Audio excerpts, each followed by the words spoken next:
Good morning students. आज मैं आपको विनय के पद पढ़ा रही हूँ। विनय का पद जो है आपका हाफेली का पोर्शन है। हाफेली में ये आपको कविता पढ़ाया जाना है, तो वो हाफेली का पोर्शन मैं अभी स्टार्ट कर रही हूँ क्योंकि टाइम है तो कर दे रही हूँ, क्योंकि अभी आपके लिए तो वीडियो बनाने का तो कुछ है नहीं। आपको रिवीजन शीट मिलेंगे, आपको गूगल रिस्पॉन्स शीट आपको दिया जाएगा, एक PDF में भी एक रिस्पॉन्स शीट रिवीजन टेस्ट दिया जाएगा। आप वो दोनों रिवीजन टेस्ट को कंप्लीट करके मुझे सेंड कीजिएगा फॉर द प्री हाफेली के लिए, ठीक है। जो प्री हाफेली का जो पोर्शन है उस पर रिवीजन जो शीट होगा वो बेस होगा, ठीक है। आज मैं आपको विनय के पद पढ़ा दे रही हूँ, अब समय है तो मैं पढ़ा दे रही हूँ, ठीक है। विनय के पद जो है आपका तुलसीदास जी के द्वारा लिखी गई रचना है, तुलसीदास की कविता है। तुलसीदास जी के बारे में आपको मैं थोड़ा सा बताना चाहूँगी कि तुलसीदास जी जो है सगुन धारा, भक्ति काल के सगुन धारा के कवि हैं। उन्होंने अवधी भाषा का प्रयोग किया है, इसके साथ ही उन्होंने संस्कृत और कई बहुत ही कम मात्रा में उन्होंने ब्रज भाषा का भी प्रयोग किया है, ठीक है। तो ये जो उनके गुरु जो थे नरहरिदास, उनके द्वारा ही उन्होंने शिक्षा प्राप्त की थी। और श्री राम के बहुत बड़े भक्त हैं। श्री राम की भक्ति भावना में ही अपना जीवन अर्पण करना उन्होंने वो जो है अपना जीवन का सर्वश्रेष्ठ उपलब्धि मानते हैं, ठीक है। उन्होंने बहुत सारी रचनाएं लिखी है जो कि संपूर्ण रूप से श्री राम को लेकर ही लिखी गई है, जिसमें विनय पत्रिका है, रामचरितमानस है, गीतावली है, बहुत सारे रचनाएं हमें उनके देखने को मिलती है, ठीक है। तो आज हम लोग जो है विनय के पद पढ़ रहे हैं। विनय का जो पद है आपका, इसका मतलब होता है, विनय मतलब होता है विनम्र, माने बहुत ही श्रद्धापूर्वक, बहुत ही नम्रता से जब हम अपनी भक्ति भावनाओं को अपने आराध्य के प्रति व्यक्त करते हैं उसको बताता है विनय, ठीक है। तो यहाँ पर देखते हैं, यहाँ पर जो तुलसीदास जी है उन्होंने अपनी असीम भक्ति जो है, अपनी असीम भक्ति भावना जो है श्री राम जी के प्रति प्रकट की है। उनका मानना है कि श्री राम के जैसा उदार, कृपालु, दयानिधि ईश्वर जो है, भगवान जो है, इस दुनिया में और कोई भी नहीं है, ठीक है। देख लेते हैं क्या बताया गया है इसमें। ये जो कविता है ये आपका जो विनय के जो पद है ये आपका अवधी भाषा में लिखा गया है, ठीक है। अवधी भाषा में ये कविता लिखी गई। ये भी भक्ति काल के हैं, तो उस समय भी अयोध्या में अवधी भाषा का प्रयोग किया था। अवध की भाषा थी, पहले जो अयोध्या थी वो उसे अवध बोला जाता था और अवध में बोले जाने वाली भाषा अवधी कहलाती थी, ठीक है। तो जनमानस को अपनी बातों को समझाने के लिए उन्होंने वहीं की भाषा में अपनी रचनाओं को लिखना प्रारंभ किया था, तो इसलिए अवधी भाषा है। कुछ कुछ जो है संस्कृत शब्द भी इसमें मिले हुए हैं। देख लेते क्या लिखा गया है यहाँ पर।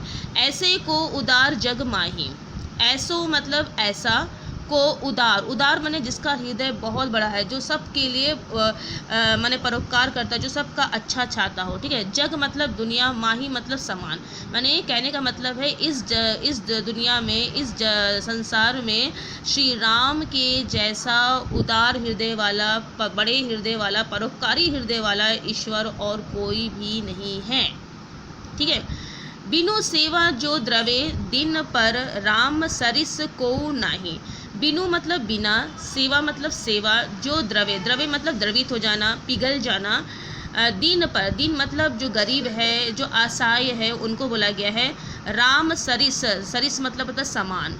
को मतलब कोई, नहीं, नाही मतलब नहीं। तो बताया गया है जो बिना सेवा के ही अपने दीन, अपने गरीब, अपने असहाय भक्तों पर अपनी कृपा दृष्टि डाल देते हैं, ऐसे श्री राम के समान और कोई दूसरा देव नहीं है, ठीक है। जो गति जोग विराग, जतन कर नाही, पावन मुनि ज्ञानी। जो गति मतलब है कि जो माने तपस्या, जो तपस्या, जो विराग, मतलब जोग विराग मतलब जो तपस्वी बनकर के, वैरागी बनकर जो कृपा दृष्टि को प्राप्त नहीं कर पाए हैं।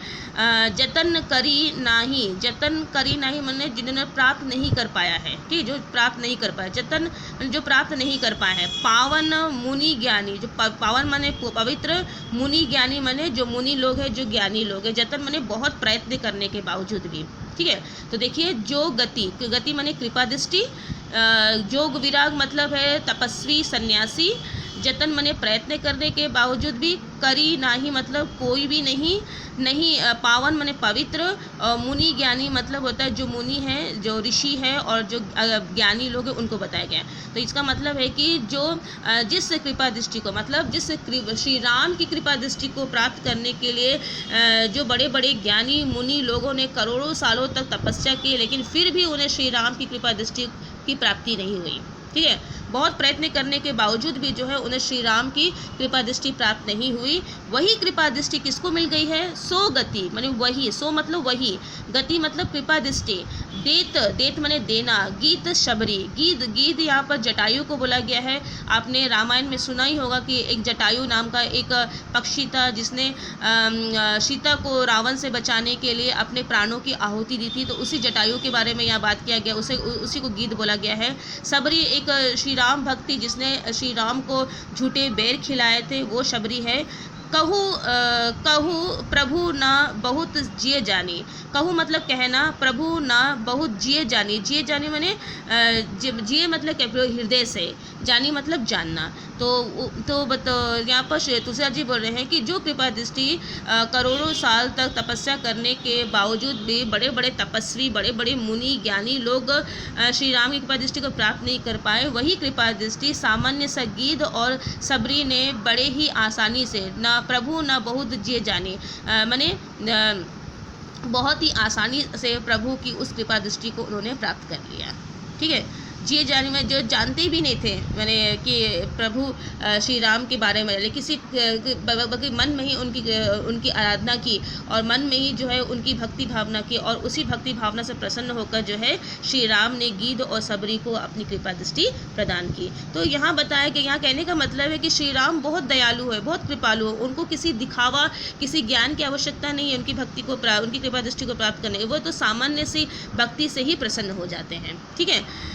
जो संपत्ति 10 शीस अर्पण करी रावण शिव पह लिन्हे, जो संपत्ति मतलब है यहाँ पर जो रावण का जो वैभव था, रावण के पास में जो ज्ञान था उसको बताया गया। 10 शीस, 10 माने 10, शीस माने शेर। ठीक है। अर्पण करी, अर्पण मतलब है मैंने त्याग करके, अपना कुर्बान करके, करी मतलब करना, रावण शिव पहलिनी, शिव मतलब भगवान शिव को बोला गया है, पहलिनी माने प्राप्त कर लेना। ठीक है। तो यहाँ बताया गया है, तुलसीदास जी बोल रहे हैं कि जिस तरह से रावण ने शिव की कृपा दृष्टि को प्राप्त करने के लिए अपने 10 सिरों का बलिदान किया था। ठीक है। अपने 10 सिरों का बलिदान किया था, उसके पश्चात ही उन्होंने शिव जी की कृपा दृष्टि को प्राप्त की, तभी शिव जी प्रसन्न होकर उन्होंने उनको दर्शन दिए थे, अपनी कृपा दृष्टि उस पर दिए थे। लेकिन यहाँ पर सो संपदा, लेकिन वही संपत्ति माने वही कृपा दृष्टि, संपत्ति माने वही कृपा दृष्टि। ठीक है। विभीषण कह अति संकुच सहित प्रभु दिनहि, लेकिन वही कृपा दृष्टि विभीषण को, अति माने बहुत, संकोच माने क्या, बिना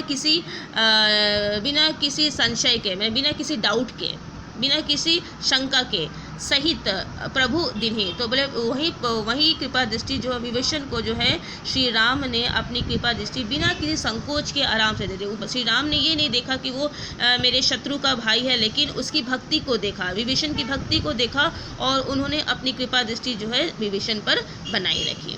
ठीक है। तो ऐसे कृपालु, ऐसे उदार हृदय वाले हैं श्री राम, ये तुलसीदास जी बोल रहे हैं। तुलसीदास सब भांति, अब तुलसीदास जी बोल रहे कि सब भांति, हर तरह से सकल सुख, सकल में चारों दिशाओं का जो सुख है, जो चाहसी मन मेरो। ठीक है। तो मेरा मन चाहता है कि मुझे हर तरह से जो सुख मिलता है, मेरा मन जो तुलसीदास जी बोल रहे हैं कि हर तरह से चारों तरफ से जो श्री राम की भक्ति करने से जो मुझे सुख मिलता है, मेरा मन जो सुख को प्राप्त करना चाहता है, तो भजू राम। तो तुलसीदास जी बोल रहे हैं उसके लिए मुझे क्या करना है, उसके लिए हमें श्री राम की भक्ति भावना करनी है, भजू माने श्री राम की आराधना करनी है। काम सब पूर्ण माने सब कुछ पूरा होगा, कर कृपा निधि तेरो। तो अगर हम श्री राम की कृपा दृष्टि भक्ति भावना करते हैं तो हमारे जो भी काम है वो सब कुछ जो है उस कृपा निधि के आशीर्वाद से सब कुछ पूर्ण हो जाएंगे। जीवन में किसी तरह का कोई भी जो है कार्य जो है अधूरा नहीं रहेगा। तो तुलसीदास जी बोल रहे हैं कि यदि तुम्हारा मन जो है हर तरह के सुख को प्राप्त करना चाहता है तो तुमको क्या करना पड़ेगा, अपने भक्तगणों को बोल रहे हैं कि अपने पाठकों को बोल रहे हैं, अपने प्रियजनों को बोल रहे हैं तुलसीदास जी कि यदि तुम्हारा मन हर तरह के सुख को प्राप्त करना चाहता है तो तुम्हें श्री राम की भक्ति भावना करनी पड़ेगी, क्योंकि श्री राम जो है काफ़ी कृपा निधि है, कृपालु है, वो हर तरह के कार्य को पूर्ण कर देते हैं। तो इस तरह से इस पद में जो है तुलसीदास जी ने अपनी भक्ति भावना को श्री राम के प्रति प्रकट की है। ठीक है, उन्होंने क्या कहा है, पहला पद हमें यही बता रहा है कि उन्होंने श्री राम की गुणगान किए है और ये बताने का प्रयत्न किया है कि श्री राम जो है उदार हृदय वाले कृपानिधि देव है, जिन्हें किसी दिखावे की आवश्यकता नहीं पड़ती है। उनके कृपा दृष्टि को प्राप्त करने के लिए मात्र भक्ति ही एक मार्ग है, भक्ति के मार्ग के द्वारा जो है हम श्री राम की कृपा दृष्टि को प्राप्त कर सकते हैं। उन्होंने सामान्य से सामान्य जीव पर जो है अपनी कृपा दृष्टि प्रदान की। जो बड़े बड़े ऋषि मुनि उनकी कृपा दृष्टि को प्राप्त नहीं कर पाए, वहीं पर सामान्य लोगों ने सच्चे मन, सच्ची आराधना, सच्ची श्रद्धा से अपनी भक्ति करके उनकी कृपा दृष्टि को प्राप्त की है। ठीक है, आई होप कि आपको समझ में आ रहा होगा। तो मैं आज एक ही पद रख रही हूँ, थोड़ा सा डिफ़िकल्ट है लेकिन बहुत अच्छा है। आप लोग देखिए, सुनिए मुझे, अगर कुछ प्रॉब्लम होता है तो मुझे ज़रूर बताइएगा। ठीक है, हर एक वर्ड का मीनिंग मैंने बताया है। यदि और भी यदि कुछ भी दोबारा से बताना है तो मुझे ज़रूर इन्फॉर्म कीजिएगा। Okay, thank you children.